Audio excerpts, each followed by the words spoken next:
ఈసారి ఎంత 10 కోట్లు. 10 కోట్లు మన జేపీ నడ్డా గారు అమిత్ షా మోడీ గారికి మాట ఇచ్చారు.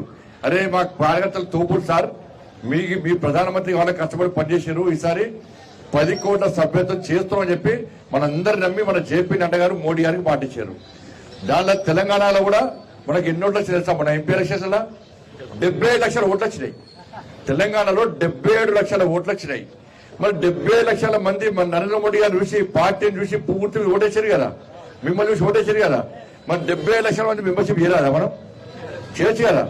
కాబట్టి నెక్స్ట్ కార్పొరేషన్ ఎలక్షన్స్ ఉన్నాయి, గ్రామ పంచాయతీ ఎలక్షన్స్ ఉన్నాయి, ఉన్నాయా?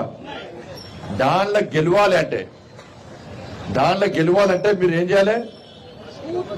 మెంబర్షిప్ పక్కా ప్రతి పోలింగ్ బూత్ కూడా హైయెస్ట్ మెంబర్షిప్ ఇవ్వాలి. ఇప్పుడు మొన్న ఎన్నికల్లో 80% ఓటింగ్ దాటి వాళ్ళకు సన్మానం చేస్తున్నాం. మా వాళ్ళు లిస్టు తయారు చేస్తలేరు, రోజుకొకరి పెడుతున్నారు దానికి. మీరు అందరూ నేనే చేస్తున్నాను అనుకుంటే నేను రెడీ ఉన్నా. మా కృష్ణారెడ్డి చేస్తారు, కృష్ణారెడ్డి కారణం దానికి. కృష్ణారెడ్డి, మీసాల చంద్రన్న, ప్రతాప్ లక్ష్మణ ముగ్గురే కారణం, ప్రవీణ్ నలుగురు కారణం. 80% మెంబర్షిప్ పోలింగ్ దాటిన వాళ్ళు 80% ఓట్లు. అంతే జగన్, అంతే కదా. వచ్చే బాబు పక్కా హైయెస్ట్ ఓట్లు వచ్చితే మనం వాళ్ళకి సన్మానం చేస్తున్నాం కూడా రెడీ. అది ఈసారి హైయెస్ట్ మెంబర్షిప్ చేసే వాళ్ళకి నేనే సన్మానం చేస్తాను. హైయెస్ట్ మెంబర్షిప్ చేసే బూత్లకు చేస్తా, హైయెస్ట్ మెంబర్షిప్ అయ్యే మండలానికి చేస్తా, హైయెస్ట్ మెంబర్షిప్ అయ్యే అసెంబ్లీ కూడా చేస్తా. కానీ లిస్టు చూస్తే మనం తక్కువగా పడుతుంది. మీరు అనుకుంటారు లాస్ట్ కాదు, ఎవ్రీ 3 డేస్కి ఒకసారి లిస్ట్ మన దగ్గర వస్తుంది. ఎవ్రీ 3 డేస్కో 4 డేస్కో లిస్ట్ వస్తుంది. ఏ అసెంబ్లీ వారిగా ఎంత మెంబర్షిప్ అయిందో పక్కా లిస్ట్ వస్తుంది. దానిలో మీరు ఫస్ట్ ఉండాలా లాస్ట్ ఉండాలా డిసైడ్ చేసుకోండి. ఇప్పటికైతే 10 లోపల కరీంనగర్ పార్లమెంట్ లేదు. 10 లోపల కరీంనగర్ పార్లమెంట్ లేదు. నేను చెప్పినా నిన్న ఈ రామచంద్ర గారు ఫోన్ చేస్తే, అన్న మా ఊళ్ళకి వడుకున్నారు, లేస్తా మాత్రం తట్టుకోలేరు మీరు అని చెప్పినా అన్న. మరి మీరు ఎప్పుడు లేస్తారు? మరి లేస్తారా లేదా? హైయెస్ట్ మెంబర్షిప్ అన్నదే కదా పక్కా. నేను మాట ఇవ్వాలి కదా. నడ్డా గారు మోడీ గారు మాటిస్తాడు, నేను కిషన్ గారు మాటిస్తా. మా కరీంనగర్ పార్లమెంటే హైయెస్ట్. చూద్దామని ఇక్కడ ఏ అసెంబ్లీకి ఎక్కువ మెంబర్షిప్ అయితే చూద్దాం. జిద్దిది ఆ మండలం అధ్యక్షుడితో పాటు ఆ మండల పదాధికారులు అందరూ కూడా దీని బాధ్యులే. అన్న మండల అధ్యక్షుడు చేసుకుంటాడని చెప్పి అనుకోవద్దు. ఎందుకంటే మన పార్టీ ఇతర పార్టీకి భిన్నమైన పార్టీ. ఇంతకు కృష్ణారెడ్డి గారు చెప్పినట్టు అనేక మంది ఇలా బలిదానమేరు, ఇవాళ ఈ సిద్ధాంతం కోసం బలిదానమేరు. కాబట్టి మొన్న అందరూ కష్టపడి పనిచేస్తే, కార్యకర్తలు అందరూ కష్టపడి పనిచేస్తే ఇలా నేను గెలిచినాను. ఇవాళ రాష్ట్రంలో 8 పార్లమెంట్ స్థానాలు గెలిస్తాం. మనం గెలిచినప్పుడు ఆ స్థాయి ఓట్లు, ఆ స్థాయి మెంబర్షిప్ మనకు రావాలి. రేపు మీ గ్రామ పంచాయతీలో, మీ కార్పొరేషన్, మున్సిపాలిటీస్ లో మీరు ఈజీగా గెలవాలంటే మీ గ్రామాల్లో ప్రతి ఒక్కరితో మెంబర్షిప్ చేయించుకోండి. మెంబర్షిప్ చేసిన వ్యక్తి ప్రతి ఒక్కరు మనకు పక్కా ఓటేస్తారు. బీజేపీ మెంబర్షిప్ తీసుకున్న తర్వాత పార్టీ నాది అనుకుంటాడు ఆయన. అరే భారతీయ జనతా పార్టీ నాది, నా పార్టీ, నా సొంత పార్టీ అనుకుంటాడు. అనుకుని ఓటేసినప్పుడు ఏం చేస్తాడు? ఎదుటోడు పైసలు ఇస్తాడు, సార్ వీడు పైసలు ఇస్తే నాకేది, నేను నా పార్టీకి ఓటేస్తా అనుకుంటా తప్ప ఇంకో పార్టీకి ఓటేస్తా అనుకుంటాడా? కాబట్టి నా పార్టీ భారతీయ జనతా పార్టీ అని ప్రజలు భావించాలంటే ప్రజలందరితోని మనం ఓటేయించాలి. ఇది మీకు గ్రామ పంచాయతీ ఎన్నికల్లో, కార్పొరేషన్, మున్సిపల్ ఎన్నికల్లో అంది వచ్చిన మంచి అవకాశం. మీరు ఇప్పుడు ఇంటిని తిరిగి మీ పోలింగ్ బూత్ల వారిగా మెంబర్షిప్ చేసుకుంటే ఇవాళ మీరు 100% అన్ని గ్రామ పంచాయతీలు మనం గెలుస్తాం, అన్ని మున్సిపాలిటీస్ మనం గెలుస్తాం.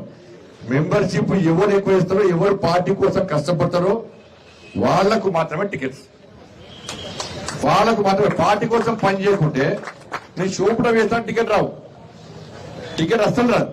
మెంబర్షిప్ 100% కష్టపడి పనిచేయాలి, పార్టీ కోసం పనిచేయాలి. పార్టీ ఇచ్చే ప్రోగ్రామ్ చేస్తే దానికోసం పనిచేయాలి.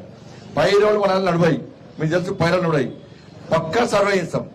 ఏ నాయకుడు ఇలా పార్టీ కోసం ఆయా గ్రామాల్లో, ఆయా వార్డులో, పోలింగ్ బూత్లో పనిచేసారు వాళ్లకు మాత్రమే టికెట్స్. మీరు మర్చిపోయి జిల్లా మీరు మెంబర్షిప్ పక్కాయాలే. ఎందుకు చెప్తున్నట్టు, ఇది మెంబర్షిప్ చేయడం కాదు, ప్రతి వ్యక్తితో మనం మెంబర్షిప్ చేసుకుంటే ఓటు మనకు వస్తాయి, ఆయన ఓటు మనకి వేస్తాడు. కాబట్టి ఇట్లా పనిచేయండి అన్న. టైంకి అన్ని మారిపోతే మారే నాకు తెలుసు, నేను ఇచ్చిన మాట పక్కన పెట్టుకుంటా. తెలుసు పార్టీ విషయంలో 80% కాంప్రమైజ్ కాదు. ఇలా మెంబర్షిప్ ఎవరు చేస్తారో అంత రిపోర్ట్ నాకు వస్తుంది, అంత రిపోర్ట్ వస్తుంది. ఎవరు మెంబర్షిప్ చేస్తారో ఇవ్వ పండుగలగా జరగాలి. ఒక పండుగ లెక్క ప్రతి ఒక్కరు కండువ వేసుకోవాలి, మీ పూలు గుర్తు తిరగాలి, షాప్ పోతే షాప్లో కానీ. ఎందుకంటే రాష్ట్రంలో పరిస్థితి తెలుసుకోవాలి.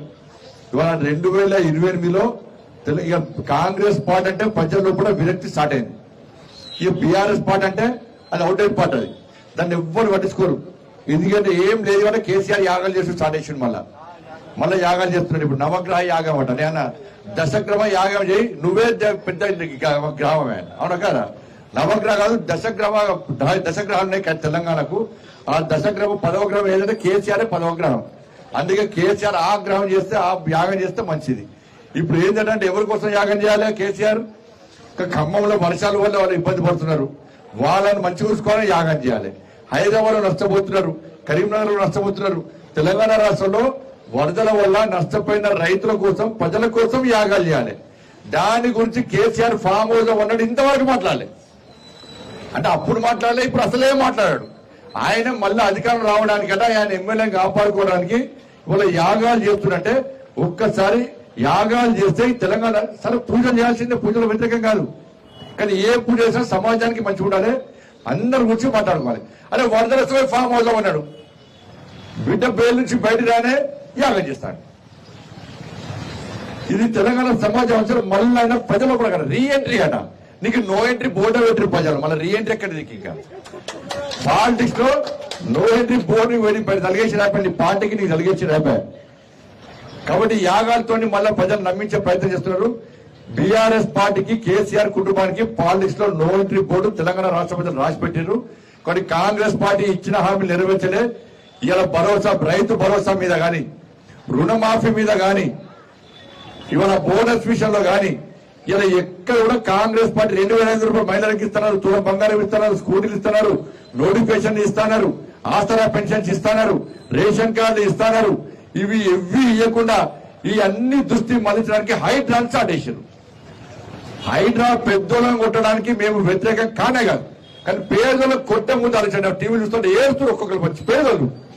కిరాయికున్నోని కనీసం నోటీస్ ఇవ్వకుండా కిరాయికున్నోళ్ళను, కిరాయికి ఏం చెప్పనా, ఇక కిరాయికున్నోళ్ళు పర్మిషన్ ఉందా, ఇది హైడ్రాలు వస్తుందా, ఇది చెరువులు ఉన్నదా, ఇది నిషేధ ప్రాంతంలో కట్టినా కిరాయి తీసుకుంటాడా? కిరాయాలు అరే నువ్వు ఓనర్ కొట్టు, ఎవరితో పైసలు కొట్టు, ఎవరిదారు పెద్దలు కొట్టు వద్దాం. ఏమన్నా కిరాయికున్నోళ్ళు ఈ షాప్ లో సామాన్ ఉంటే అర్ధరాత్రి వచ్చి జేసీబీతో కొడుతుంటే నేను ఏడుతున్నాను, నేను పెట్రోల్ పట్టుకున్నారు. నేను కిరాయినోడు ఏం పాపం చేసిన, కిరాయినోడు ఏడుస్తాడు, ఇల్లు చేస్తాడు. నువ్వు చెప్పొస్తాను ఖాళీ చేయమని చెప్పు, ఖాళీ చేస్తాడు, ఖాళీ చేసుకునే అవకాశమే. వాడు పొట్ట కూటి కోసం వ్యాపారం చేసుకుంటే అర్ధరాత్రి వచ్చి కిరాయిలను ఇలా జేసీబీతో కొడితే ఇదెక్కడ హైడ్రా? హైడ్రా మీద మంచి విశ్వాసం పోతుంది ఇలా ప్రభుత్వం వ్యవహారాల వల్ల. మొన్నటి వరకు హైడ్రాకి సపోర్ట్ చేసే వాళ్ళు కూడా వ్యతిరేకించే పరిస్థితి ప్రభుత్వమే కొన్ని తీసుకునేది వాళ్ళ. ఎస్ నేను సపోర్ట్ చేసిన హైడ్రాక్, ఇప్పుడు సపోర్ట్ చేసిన హైడ్రాక్ నేను. కానీ పెద్దోళ్ళు కొట్టు, కిరాయికున్న పేదలను కొడితే వాడు ఎక్కడ చూడాలి? అరే ఇల్లు జాగాలు కొనేటప్పుడు, ఇల్లు కొనుక్కున్నప్పుడు ఏం చేస్తామన్నా, రిజిస్ట్రేషన్ డాక్యుమెంట్స్ ఉన్నాయా? వాళ్ళకు ఉన్నాయి. లింక్ డాక్యుమెంట్స్ ఉన్నాయా? వాళ్ళకు ఉన్నాయి. మున్సిపల్ గ్రామ పంచాయతీ పర్మిషన్ ఉందా? వాళ్ళకు ఉంది. ఓనర్షిప్ సర్టిఫికేట్ ఉందా? ఉంది. హౌస్ నంబర్ ఉందా? ఉంది. మీటర్ ఉందా? ఉంది. కరెంటు బిల్లు అది ఉందా? ఉంది. ట్యాప్ కనెక్షన్ అన్ని ఉన్నాయి. బిల్లు కడుతున్నారు, ప్రభుత్వం తీసుకుంటున్నారు. పర్మిషన్ ఇచ్చిన ఏం చేయవు నువ్వు? పెద్ద పెద్ద బిల్లు వేసి వెళ్ళిపోవు, ఒక్కటి ఊడబట్టి మొత్తం సినిమా చూపడుతున్నావు. ఇలా పేదలకు కొట్టే పరిస్థితి వచ్చింది ఇవాళ. కాబట్టి హైదరాబాద్ పేరు చెప్పి రుణమాఫీ గురించి మాట్లాడే పరిస్థితి లేదు ఇవాళ, చర్చ లేదు ఇవాళ. పేపర్ రాస్తావే, టీవీ చూపోతావు. ఇక రుణమాఫీ వేంది, రైతు భరోసా వేంది, అన్ని పోయినాయి ఇవాళ. దాని గురించి 6 గ్యారెంటీల మీద ప్రజల దృష్టి మళ్లించడానికి కూడా హైడ్రా పేరుతో రాష్ట్ర ప్రభుత్వం డ్రామాలు ఆడుతున్నది. ఈ విషయంలో తెలంగాణ రాష్ట్ర సమాజం ఆలోచించాలి. ఆపదలున్న రైతులు, ఆపదలు ప్రజలను ఆదుకోవాల్సిన బాధ్యత ఉంది. యువకులు ఉద్యోగాలకి ఇబ్బంది పడుతున్నారు.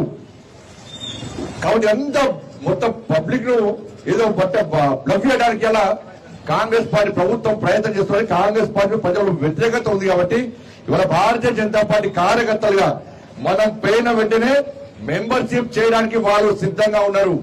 పోవడమే మన పని, చేయడానికి వాళ్ళు సిద్ధంగా ఉన్నారు. కాబట్టి మీరందరూ దయచేసి ఆలోచించండి.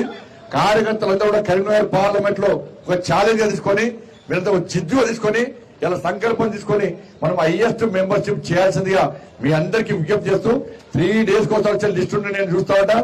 దానికి మళ్ళా మీతో మాట్లాడుతూ ఉంటా. నాతో ఫోన్ వచ్చే ప్రయత్నం చేసుకోకండి. శబాష్ అని ఫోన్ రావాలి తప్ప మీరు మెంబర్షిప్ చేస్తలేని ఫోన్ వస్తే మీకైపోయింది. మన ఎన్నికలప్పుడు ఎట్లా కష్టపడి ప్రతి పోలింగ్ పుట్టిన వారిగా పనిచేసారో ఇప్పుడు కూడా కష్టపడి పనిచేయాలి. మనకు 2 నెలల సమయం అవసరం లేదు, 2 months మనకు అవసరం లేదు. ఇలా డేట్ ఎంత చేయాలా? 9th. ఇప్పుడు వినాయక నవరాత్రులు మనకు అవకాశం, అది కూడా ఎప్పుడో కంప్లీట్ చేద్దాం. మీరే చెప్పండి, ఎప్పుడో కంప్లీట్ చేద్దాం? వారంలో సరిపోతుందా? 1 week సరిపోతుందా? 1 week అంటే పోలింగ్ బూత్ అధ్యక్షులు పెద్ద ముచ్చటగా అధ్యక్షులు తలుచుకుంటే ఎన్నో చేద్దాం చెప్పండి. మీరు చాలా మండలం మీరు చెప్పురన్న 10 days. సరే 15 days చేద్దాం. ఏదైనా చేయాలా రచన? ఇక 9, 25 వరకు చేద్దాం. 25th రోజు మళ్ళా సేమ్ అన్ని అసెంబ్లీలో అన్ని మండలాల వారిగా రివ్యూ చేస్తున్నాను. అసెంబ్లీ మొత్తం చేయ మండలాల వారిగా నేను రివ్యూ చేస్తా. అసెంబ్లీ కేంద్ర నేతృత్వంలో రివ్యూ చేస్తాం. మేము ఏ మండలంలో తక్కువ వచ్చినా కూడా వాళ్ళే బాధ్యులు, మండలాధ్యక్షులు మండల పదాధికారులే బాధ్యులు.